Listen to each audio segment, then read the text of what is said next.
Donald Trump brokered ceasefire between Israel and Hamas was always going to be incredibly fragile, but today, cracks have already begun to show. The Israeli military has killed 5 Palestinians in northern Gaza after Israel says they entered the Israeli-controlled zone beyond the so-called Yellow Line. A 6th man has been reported killed by drone fire in Khan Yunis. The Yellow Line is the area beyond which the Israeli military has now retreated, following the exchange of hostages held by both sides yesterday. Obviously, it's not a physical line marked out in Gaza, and many Palestinians are eager to return to what's left of their homes beyond it. The enclave now lies under 60 million tons of rubble, with the UN estimating up to 15 years to clear it. Israel, however, is working on a much shorter timeframe. According to Israeli media, Israel has given Hamas until the end of Tuesday, that's today if you're watching live, to make further progress on returning the bodies, with ministers accusing Hamas of deliberately holding some of them back. And writing on X on Monday, Israel's Defense Minister Israel Katz suggested any delays could jeopardize the ceasefire process, saying this: "The urgent mission to which we are all committed now is to ensure the return of all the abducted bodies home. Hamas's announcement about the expected return of 4 bodies today is a failure to meet commitments. Any delay or deliberate avoidance will be considered a gross violation of the agreement and will be responded to accordingly." Hamas has said it will return a further 4 bodies to Israel later tonight. Kieran, about Israel Katz's statement there, we should be surprised, but of course it isn't surprising. What do you make of what he said there?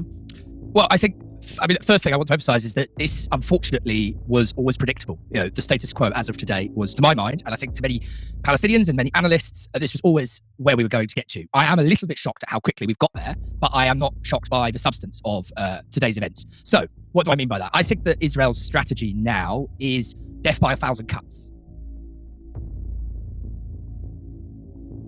There will still be a steady amount of violence, a steady amount of death, Palestinians being shot, and the pretexts will always be based on these, a kind of roll call of false concepts. For example, the Yellow Line. Palestinians crossed the Yellow Line today, and they approached the Yellow Line, and that violates the terms of the ceasefire. Well, the terms of the ceasefire were not agreed in any significant degree by Palestinians. I think the plan was to always scupper this ceasefire by setting, first of all, unachievable targets and applying unachievable criteria, and then blaming Hamas or blaming the Palestinians when they are unable to meet those terms that they had no hand in negotiating.